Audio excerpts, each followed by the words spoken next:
નમસ્કાર મિત્રો, સ્વાગત છે તમારું અમારી યુટ્યુબ ચેનલ. મિત્રો, લાંબા સમયના વિલંબ પછી સરકારે પ્રક્રિયા ઝડપી બનાવી અને પાછલા સપ્તાહે ખાલી જગ્યા ડેપ્યુટેશનથી ભરવા પરિપત્ર પણ કરવામાં આવ્યો છે. સરકારને પોતાના કર્મીનો પગાર વધારવામાં ઉતાવળ હોય તેવું જોવા મળી રહ્યું છે. 3 સપ્તાહમાં 8મા પગાર પંચની રચના કરવામાં આવશે. પંચની ભલામણોના આધારે 1 જાન્યુઆરી 2026થી પાછલી અસરથી પગાર પેન્શનમાં વધારો કરવામાં આવશે. એટ ધ પે કમિશન વિગતવાર માહિતી જોઈએ તો સંખ્યાબંધ મહિનાઓના વિલંબ પછી આખરે કેન્દ્ર સરકારે 8મા પગાર પંચ માટેના ટર્મ્સ ઓફ રેફરન્સ TORને અંતિમ સ્વરૂપ આપવાની પ્રક્રિયા ઝડપી બનાવી છે. સત્તાવાર સૂત્રોના જણાવ્યા મુજબ આ ટર્મ્સ ઓફ રેફરન્સ અંગે એટલે કે 3 સપ્તાહમાં જાહેરનામું પ્રસિદ્ધ કરવામાં આવશે અને સાથે 8મા પગાર પંચના ચેરમેન અને સભ્યોના નામની જાહેરાત પણ કરવામાં આવશે. સરકારના સરકારી કર્મચારીઓ અને પેન્શનરોને અપાતા પગાર અને પેન્શનની પ્રત્યેક 10 વર્ષે સમીક્ષા કરી તેમાં સુધારો કરાય છે. આવી સમીક્ષા દરમિયાન આર્થિક સ્થિતિ, ખરીદ શક્તિ, વપરાશની પેટર્ન અને ચીજ વસ્તુઓના ભાવ વગેરે જેવા સંખ્યાબંધ પરિબળોને ગણતરીમાં લેવામાં આવે છે અને તેના આધારે પગાર પેન્શનના માળખામાં વધારો કરાય છે. કમિશનની રચના થશે તે પછી આ કમિશન વિવિધ હિતધારકો જેવા કે કેન્દ્ર સરકાર, રાજ્ય સરકાર અને સરકારી માલિકીની કંપનીઓ વગેરે સાથે વાટાઘાટો કરી પોતાનો અહેવાલ આપી શકે તે માટે તેને 1 વર્ષનો સમય આપવામાં આવશે. આથી કમિશન આ અહેવાલ વર્ષ 2026ના મધ્ય ભાગમાં સરકારને સુપરત કરે એવી શક્યતા જોવા મળી રહી છે.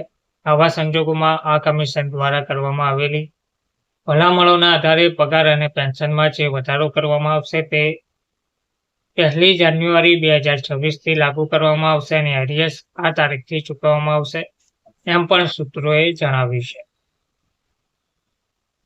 પ્રત્યેક દશકામાં એકવાર કેન્દ્રીય પગાર પંચની રચના કરવામાં આવે છે. પાછલા સપ્તાહે એક્સપેન્ડિચર વિભાગે 8મા પગાર પંચની 35 જગ્યાઓ ડેપ્યુટેશનના આધારે ભરવા માટે એક પરિપત્ર જાહેર કર્યો છે.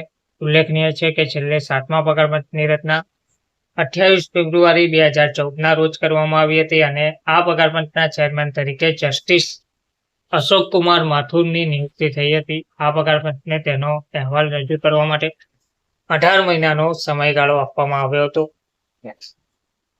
આ પગાર પંચની ભલામણ મુજબ 1 જાન્યુઆરી 2016થી પગાર અને પેન્શનમાં 23.55% વધારો કરવામાં આવ્યો હતો. આના કારણે સરકાર પર વર્ષે 2016-17માં ₹1.2 લાખ કરોડનો વધારાનો બોજો પડ્યો હતો, જે જીડીપીના 0.65% જેટલો થાય છે. આના કારણે સરકાર તેના નિર્ધારિત લક્ષ્યાંક મુજબ રાજકોષીય ખાત 2015-16ના 3.9%થી ઘટાડીને 16-17માં 3.5% કરી શકી ન હતી.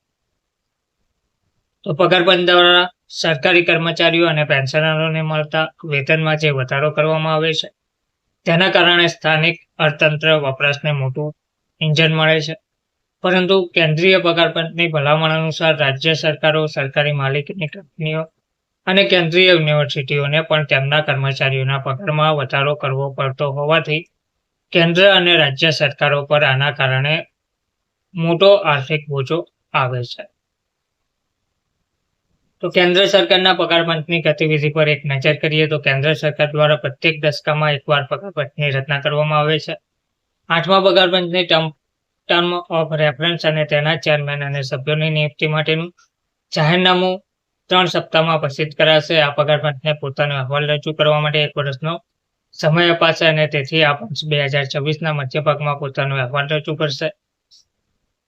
પગાર પંચ પગાર પેન્શનમાં વધારો કરવા માટે આર્થિક સ્થિતિ, ખરીદ શક્તિ, વપરાશની પેટર્ન અને ચીજવસ્તુઓના ભાવ વગેરે જેવા સંખ્યાબંધ પરિબળોને ગણતરીમાં લેશે. સરકાર આ પંચની ભલામણોને આધારે 1 જાન્યુઆરી 2026થી કર્મચારીઓના પગાર અને પેન્શનમાં વધારો કરશે. પગાર પંચની ભલામણોના આધારે પગાર પેન્શન વધતા કેન્દ્ર સરકારના આશરે 50 લાખ જેટલા કર્મચારીઓને ફાયદો થશે. ધન્યવાદ.